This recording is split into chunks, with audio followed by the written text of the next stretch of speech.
Happy Wednesday. Happy Wednesday. Happy Wednesday. I was just dousing myself with some oils. It was a kind of a long night. Unexpected. And then somewhere around 10:40, I-40 eastbound was completely shut down. I haven't looked to see, what happened over there, and I just hope that it looked pretty bad. They were diverting traffic from 3 lanes actually off at Carlisle, and it was really backed up. Anyway, so happy Wednesday. I wanted to first let you know how this topic came about. All right. So, and also to take a moment to introduce myself, because as I'm going back and looking and editing these videos, I noticed that I just jump on and start talking, and like everybody knows who I am. We do have a few new people in our group, in our Facebook group, and also for sure in our under our YouTube channel. But anyway, so I'm Romelia, and I am the owner of Casa Essentials, and this is how this particular topic came about. So one of the hats that I wear, besides being a businesswoman, is that I'm a mom. I'm a homeschooling mom. So I have been in this creative space in my head, and this mindset that I have to lay out my whole school year. I know that it doesn't always work out that way, but it helps me to get into that frame of mind that we have something that we need to do every single day for school. I set goals for myself and expectations for my kids. So it's going to be interesting to see how this year plays out. But anyway, so as I was doing that, I was thinking, oh my goodness, we have some really tough classes that we're taking on this year. And only just, for the sake of fulfilling something that I believe, every high schooler should know, right? So one of those is chemistry. And even though that is like my training, my education, my tool of the trade or whatever, it's still very challenging because I have to go back and review concepts and learn new concepts. So I started thinking about, man, am I going to have time to really pull this off? And then I jumped ahead. To, oh man, so I'm a wife. And so I still have to nurture that relationship, right? And it is by far the most important one, because when that's working, everything else works in my life. So here I am thinking, we've been trying to do really good at spending, having a couple of nights alone on every month, and trying to do something together at least once a week. Besides working, besides dragging Matthew out to our weekend events. But I just started thinking about, okay, so where am I going to put that? So moving forward, we have to take off in a couple of weeks cross country, and then I'm thinking, oh, what all needs to be done for all these other areas of my life before I take some time off to do that. So this is how this particular topic came about. Time management. It's thrown around so loosely, and people scoff at it, and some people take it really serious and become OCD about it. I just find that if I put a system into place and I am consistent with that system, it really does work out for me. So I do have a presentation to share with you guys, but that's where this topic is coming from. And I hope it gave you guys that are new to our space a little bit more insight of what goes on in here. Quite a bit. There's other things that I'm doing too, but it shouldn't, I'm hoping, not take a huge amount of my time. But yeah, I'm wrapping up some projects, and I'm getting started with some new ones, and I'm just kind of reflecting on how the limited number of hours I have in the day, and what I actually need to do for myself sometime to just detox, unwind, and release the overwhelm. So let me get to my presentation for you.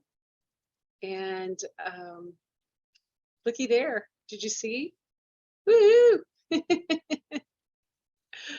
All right, so here is Let me hide this. So here is some of the things that I have found that really work for me as far as time management tips. Some of these or maybe all of them, you'll be familiar with. Because either one, you practice them already, two, someone told you about them, three, you heard it on the fly and you thought, oh, I could never possibly do that. Or maybe there might be one or two new ones in here for you. Pardon me. But regardless, my hope for you, my intention is that you choose one or two of these if you're really finding yourself being strapped for time, a little stressed out, and just completely overwhelmed. I hope that you can take one or more of these and put them into practice to give you some sense of control of your time and help you feel a little bit more, pardon me, accomplished. I just got a tickle in my throat. So what is time management? Really, it's looking at the 24 hours in our day and maximizing our productivity, more or less, and making sure that we're meeting whatever goals and objectives we have set for ourselves, whether it's personal goals, professional goals, and personal goals, for your family, for your friends, relationship goals, spiritual goals, and that you actually find some time to accomplish those things in a way that, one, doesn't overwhelm you or stress you out, and make you start thinking that you hate your life and your choices, but to make you feel like you're being productive, you're contributing, you're doing something good for yourself. So time management is a far greater concept than just these tips I'm going to give you. And it really is something that should be practiced. I used to be one of the worst procrastinators ever until I started taking on more responsibilities, whether that was at work or having more babies at home or choosing to stay at home with my babies. So it's something that is a continuous work in progress for me. There are some things that I have chosen to continue practicing now and really utilizing them. They become part of my system that works for me. And I'm always open to growth and new opportunities. So if something comes along, I'll try it. If it's something that appeals to me, I'll try it. Give it maybe 2-3 weeks. Sometimes I know right away it's not going to work for me. Sometimes it just takes me a little while to see if it really is a good fit. And then sometimes right away, I know that I'm going to love something. So really, it's finding a system where you can manage your time to where you don't feel stressed out and overwhelmed. But it does require action. Saying something and saying, oh, that's a really good tip, I'm going to do that. Or you attend a training, a seminar, read a book, and you have all of these great ideas, and you just think, man, that's going to change my life. But then you don't put it into practice. So part of time management is to take those ideas, those tips, those suggestions, those things that really appeal to you and put them into practice. When you do that, you'll find yourself that you are a bit more motivated with what exactly you have to accomplish for the day. Especially knowing your expectations, and you're setting parameters around your expectations and the time that you're allotting to things and to people. It really does help you have a sense of accomplishment, and accomplishment in itself is really motivating. But really start simple. With any change that you want to implement into your life, start simple. Start with one, become the master of it, and then move on to something else. Because when you try to do a big influx of change and you're incorporating and using different systems and pieces, and you're working towards the big picture all at once, you're really setting yourself up to fail. That sense of failure leads to procrastination because you never want to do that again, right? So start simple, make one change, become the master, and then move on. So my first tip for you is to start your day early. I know there are a few people in our private group that are not morning people. I get that. I live with people who are not early risers, and those that fall into that category, they put up a lot of resistance on the days that we actually have to get up and move early. And this sets a tone for the day. if you are really one of those that you feel like there's just not enough time in the day, really start reflecting on when you're actually starting your day. Yeah, getting up at 5 is one thing, but are you being active that early in the morning? Are you doing something that, can help you have a more productive day? So I do have a morning routine that I've been using for quite some time now. I actually started this a year ago, maybe 2 years ago. I read this fantastic book, and I thought, man, I could certainly use that. One, I'm already an early riser. And so before I actually had a routine to do in the morning, I would just lay in bed. I would either, watch something on Amazon Prime or Hulu, or I'd read a book. Read a book for fun. Not that there's anything wrong with that. But for me, I felt like I was wasting that precious time in the morning that I had when I didn't have any distractions from, my family. So a morning routine really worked for me. Um, get up at 5, do some movement, whether it's going out for a walk, doing some stretches, lifting some weights, what have you, whatever appeals to you, do some movement. Make sure that you are spending time to gather your thoughts, doing some meditation if you need to. I find reading scripture for me in the morning and reflecting on that really helps to set my tone for the day, and helps to just reframe my mind on how I'm going to approach my day and approach people. And I also like to put a plan together for the day. Sometimes I'm working off from the previous day, things that didn't get completed, but I like having that routine in the morning and doing some self-development in there as well. So start your day early. And I gave you guys a really good tip last week when we were talking about getting our kids ready for college and school. That whole sleep and wake schedule, that can come into play if this is something that you really want to do. And then keep the schedule on the weekends. I think that's where I find my hardest time. My morning routine changes just a little bit. It's not so much as doing, all of those must needed things. It's like, okay, I wanted to read this week, or I wanted to watch this training, or I wanted to do this and I just didn't get around to it. And then some days are spent just lying in bed and relishing the fact that I don't have to get up and go anywhere. So, but try to keep that schedule on the weekends, especially if you're one that has a really tough time getting motivated and moving on a Monday. So getting better sleep, I did touch on these before. This could really help you with your getting up early and your morning routine. Reach for your support, reach for your health tools here. I absolutely love Serenity. Those capsules, those soft gels, really work magically. They help me get to that place of rest. And, if I'm overwhelmed or feeling very stimulated, this helps to just calm me down. Lavender does the same thing for me. It just really improves, how deeply relaxed I'm allowing myself to feel. And then vetiver. Vetiver is one of those grounding oils that really helps to just calm the body down. So when you're trying to wake up, something that you can do as part of your morning routine, Mito 2 Max is a great way to improve your energy and stamina. It works at that mitochondrial level. You can take a cup when you wake up in the morning with your water, or if you can't take things on an empty stomach, take it with, have one or two with your breakfast. Peppermint's always one of those re-energizing, reinvigorating oils for me, as well as wild orange.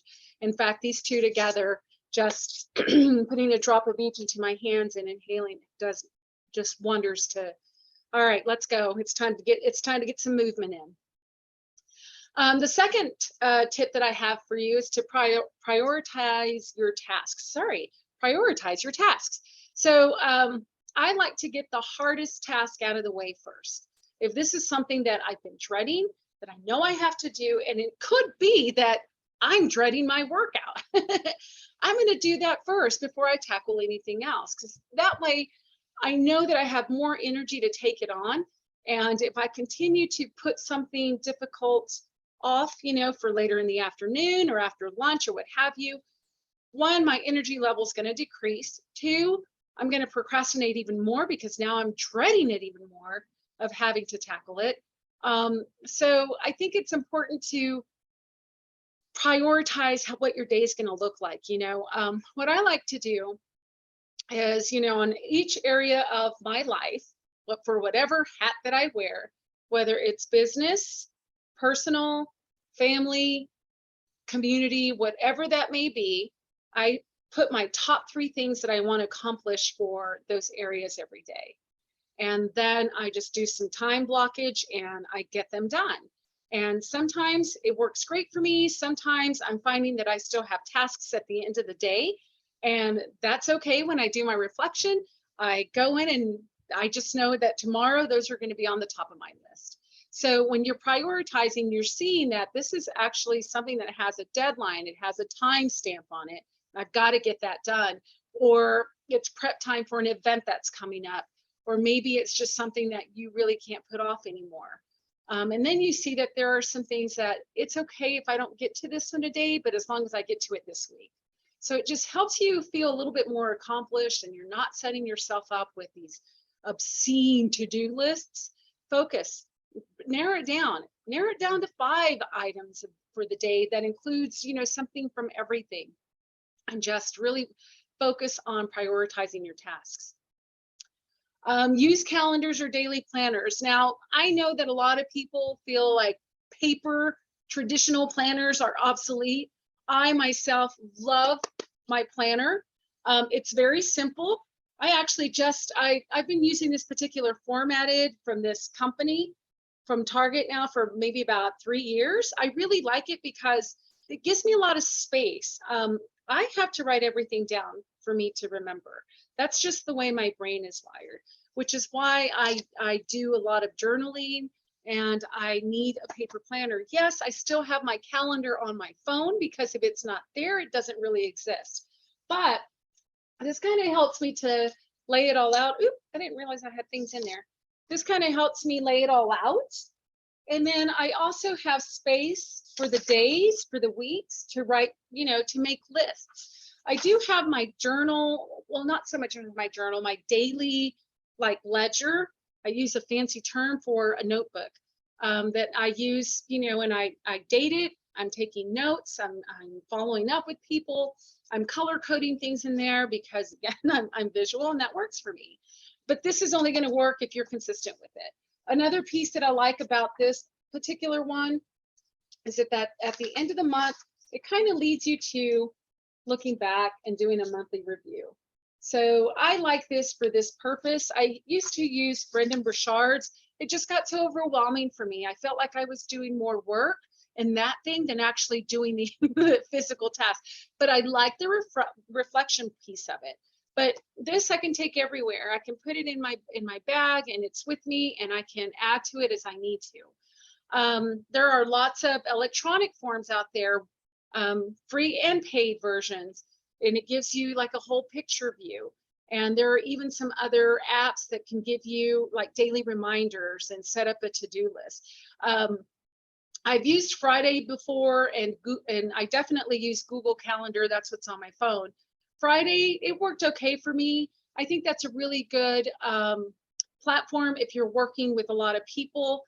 I use Trello. I forgot what they call it now, but I use Trello to do some of my own marketing projects on there. And I like it because I can set timelines. And Rike is a new one that I'm loving too. It's very similar to Trello, but you could also bring in a team. You can do that with Trello, but Rike seems to be more team friendly.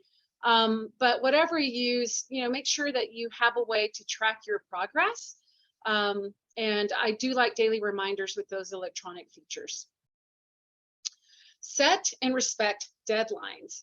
So one of the things that I found that causes a lot of stress is when I set a timeline, I have a deadline for something, maybe it's a project due, and then I don't allot time to work on that, intentionally until 2 or 3 days before.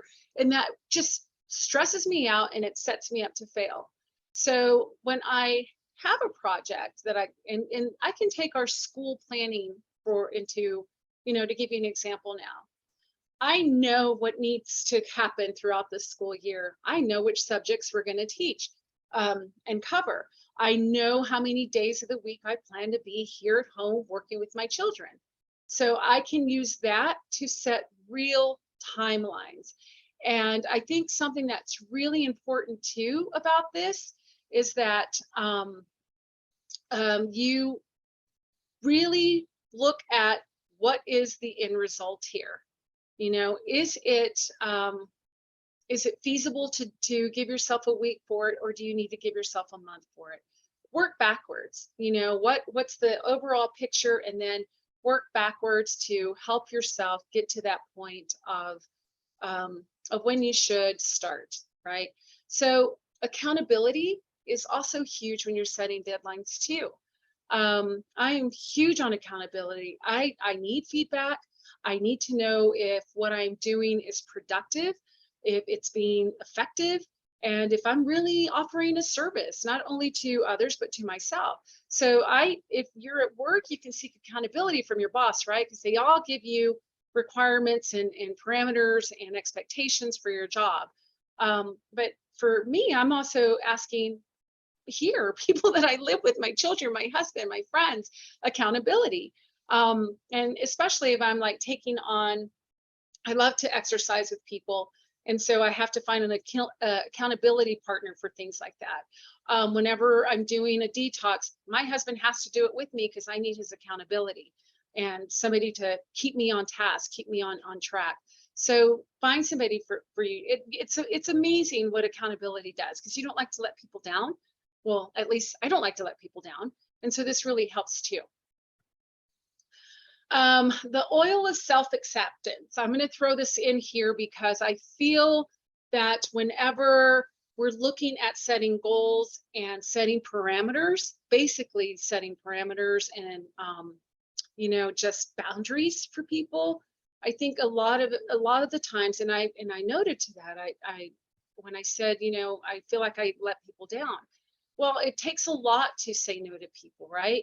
And for me, who's wired to be someone of service and hardly ever says no, I have to be okay with not sharing so much or being everywhere and being all things to people. So bergamot has really helped. It's the oil of self-acceptance. So if I'm really focusing on honoring myself, of really being acceptive of myself, I'm going to be a little more firm with my boundaries. So and not feel so much that I'm letting people down. So it helps to relieve that feeling of self-judgment. I just think it's just a really great oil that, you know, sometimes using it in my meditation, and sometimes just really focusing on sticking to those boundaries. Okay. So focusing on one thing is my fifth tip for you. So we're guilty of multitasking because we've been made to believe. Shel, do you mind muting? I can hear children. Not that there's anything wrong with that, but I threw my kids in the room and the dogs. Sorry, it's about cats. You'll hear them here soon for sure. So multitasking, oh my gosh, this was a really tough one for me to let go, because we have been told that being busy is synonymous with being better. The more that we do, the more that we take on, the better we are. And what really happens with that is that multitasking just diminishes the quality of your work. You're not the master of anything. You're just plugging in holes sometimes when you're multitasking. So really, if you have fewer priorities, you're more likely to have a better work outcomes and a greater output. So focus on one thing. Not to say that you can't be involved in many things and have many projects going on, but when you're sitting down to do work, just focus on one task at hand. I think limit your distractions falls in line with that, turning off your notifications for your email, for your social media, your phone. Music, I can go here or there depending on, you know, my concentration level. but limit those squirrels that are flying around.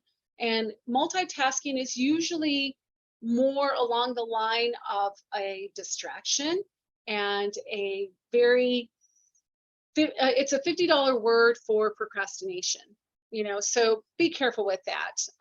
Yeah, you can handle, multitasking is great, being able to handle many things at one time. But if you really want your work to be productive and effective, make sure you're limiting your distractions and you're prioritizing. Some oils to consider to help you stay focused. If you do see a lot of squirrels and you're so quick to jump after them, Intune Focus Blend is wonderful. Rolling that on the temples, on the base of the neck, it really helps to improve your concentration.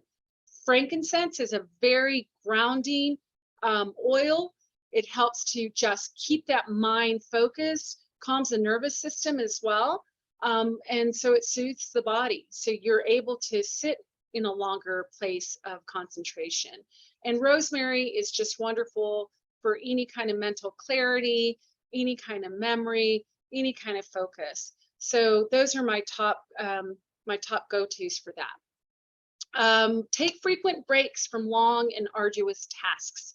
So this really helps in time management, because if you're sitting there for a long period of time and you're just feeling like this is never going to end, and you're just dreading sitting there and completing something, or some tasks can become very repetitive and it makes you check out because they're so repetitive, give yourself a break. I like to set my timer for like depending on what I'm working on. If I'm really doing something creative, an hour and a half. After 90 minutes, I get up and move around, whether sometimes it's usually a 5-minute break, depending on my task. And sometimes it's a 10-15 minute break and I'm going around the block, depending on what you're working on. Just stop for 5 minutes, stretch, get some fresh air, get some oxygen flowing to your brain. Turn off your computer or walk away from it, close your eyes. Anything that's going to allow you to really take just a mental break, so that when you come back, you are more refreshed and ready to take on the next part of your task. I like snacks. And if you're gravitating to sugary snacks, high salty snacks, high carbohydrate snacks, it's probably because you're feeling low energy. Protein is a great source of energy. It takes longer for our bodies to break it down, so we have a longer lasting energy source. Having a protein shake whenever you feel like you need a break, that's a really healthy option, because as you can see, you're not putting in a whole bunch of sugar. You are using, I love fruit, but you can go in and throw some greens in there, some avocado if you need some fats. I like to use the doTERRA greens rather than sticking kale leaves in there or spinach. Some days I do that, but not for a quick break. This is something I can whip up really quickly in the bullet, and it's good to go. And it kind of breaks up that monotony too. So if you need to get up and have a snack during your break time, choose something healthy, something that's going to allow you to that's going to digest slower and produce more energy for a longer period of time. Set specific time to check emails and return phone calls. So, I mentioned my 90-minute intervals. So I really like to honor people's time, and I like to know, if I've sent something out in an email and I've asked for a response, it would be nice if I could have a response right away, but that's not really honoring, people's time. 24 hours is a good turnaround time, at least for me. And this is really dependent on the person and what that email is all about. But if you find yourself clicking back and forth, checking your emails, checking your phone for messages, you are really distracted. So set that time and set a timer. I'm really big on timers because I need that cue. I need a visual cue, and I need some kind of auditory cue, so that audio cue, so that I can stop what I'm doing, right? And then if you're taking on new clients, or you're managing people at work, or even working with your kids at home, let them know that this is your set time to work, and that you may not be able to answer their questions right away, but you'll get back to them, and I think what has really helped us is that I have set that parameter and that boundary from day one with my kids, that I work from home. So I lovingly pour into you as we're doing our schoolwork, but I work from home, and during this time frame, even if it's just an hour to get something done, mommy's just not available to you. And I'm not sure what kind of rules you may have in your workplace, but maybe closing a door is a visual cue to people that you need privacy. So may that be your time. But for emails and phones, just turn those notifications off and find a time, maybe a 10-15 minute block in the morning, 10-15 minute block in the afternoon after lunch, and then maybe right before you go home for the day. Find something that works. I mentioned the timers. These work really well for me. 30 minutes and work intensely. That's probably a minimum amount, and that this really depends on your wiring. For me, 30 minutes is I'm just getting into the gut of it. So I'm up to an hour and a half before I feel like I have to get up and walk around and do something. But if it's just a smaller project that I'm working on, or if it's a long-term project that I'm working on, I do give it anywhere from 30-45 minutes at a time, and then just ticking off one of the little to-do tasks in that whole overall project management scheme. But I love timers. I have one set on my phone. Those of you that I have sat down with and shared a meal, shared coffee, shared a conversation, that my phone goes off at least 4 times a day to remind me to be intentional, extraordinary, and aligned in what I'm doing. It's just something that really works for me. If you are having trouble managing everything, outsource tasks to other people. So, this may not be feasible for a lot of people if funding is an issue, if budgets are an issue, but maybe, if you're working with a team at your workplace, delegate some of those tasks to other people. If it's something that you're not comfortable doing or you're not an expert in it, find those experts. For work, I have personally used Fiverr and Upwork to do some marketing design, some web. I hired a web developer. I've gone into those platforms to find, ebook templates, funding request templates. It works, and it minimizes the amount of time that I'm putting into it. And whenever at home, my goal is to have somebody, and it's not because I'm lazy, it's just, one, I really hate to clean, but I hate filth more. And 2, it really does, I have to plan that out on my calendar. I am not one to do a task every single day for maintaining my home. I'm jumping all in. I'm wired to jump all in and take care of it all at once. And then just during the week, my children have been engaged, my family has been engaged to do certain things. If you are a new mom at home and maybe you have other children, consider hiring a mom's helper. I know some homeschooling teenagers and middle schoolers that have done this before as a job. They've been mom's helpers. They're not, they don't assume complete responsibility of taking care of children, but they're there to help you take care of children, or, help you with a task at home. I really love that. I think that's a beautiful thing. But if you can, hire a cleaning service, hire a landscaper, whatever you feel like is within your means, delegate some of that stuff out.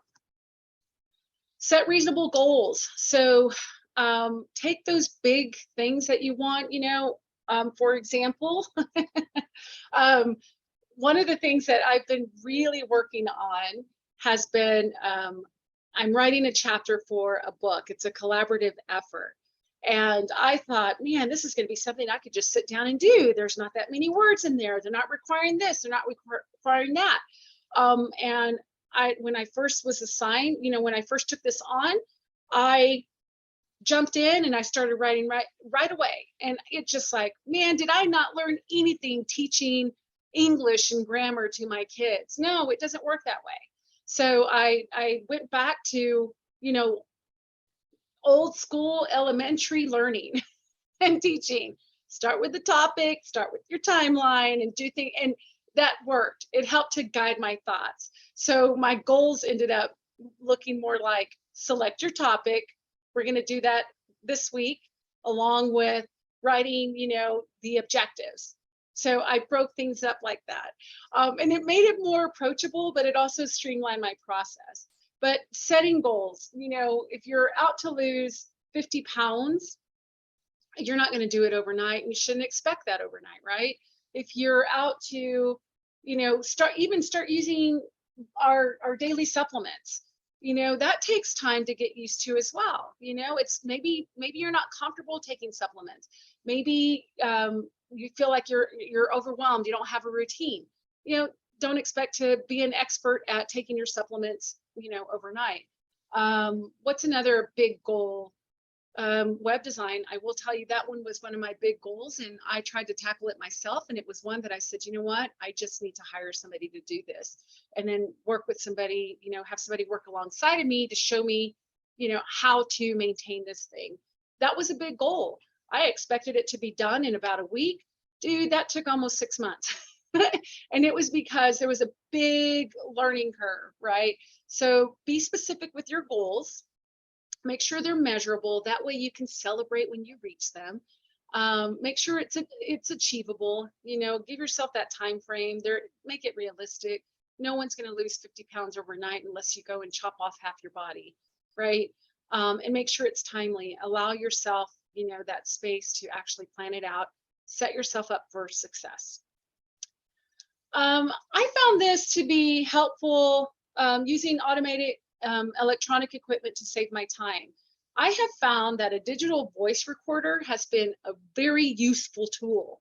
I process information out loud. I brainstorm out loud. And sometimes I don't capture some of my best ideas. But I have found that when I have my little voice recorder that I've had for a really, really long time, it was actually gifted to me years back in a leadership training. And when I started thinking about, you know, brainstorming topics, brainstorming ebook ideas, Wellness Wednesday sessions, all of these things, you know, it really helped to have that handy during those brainstorming sessions so that I can hear my thoughts behind it. Another way that this has really helped me just recently has been putting, you know, this chapter of this book together. It's proved to be very useful in this process. Audiobooks are another great way to save you time. If there's something that you've been dying to read and you are a good audio learner, have an audiobook to just kind of, you know, whenever you're out walking around, if you're in your car, and maybe when you have some downtime or you're cleaning your home or what have you. That can be very useful too.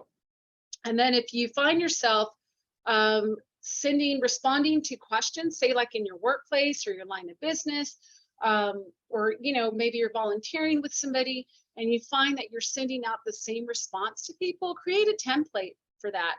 I found that really, really useful whenever I have new families asking about our Science Olympiad team. So I used to just spend time responding to each one individually. And I mean, I still do, but now I have a template that I just cut and paste, and I change whatever I need to, and it's done. And it has really cut back on the amount of time that I'm spending in my inbox. Reward yourself for a job well done. Definitely take some time to celebrate your wins, right? So do a girls' day, go out and get yourself a massage, go get a spa day, get your nails done, hair done, however you treat yourself, right? For me, mine would be, let me go far away from people and just kind of detox. Even though I'm a very, you know, high functioning extroverted person, I still need time to get away. I love spending time in nature. That's the way I reward myself. One of the ways. Or even just checking in at a hotel and indulging that way. Or if you're working with a group at your place of employment, if you guys have actually managed to pull off a great project, celebrate with your team, celebrate members of your team, your family, your friends.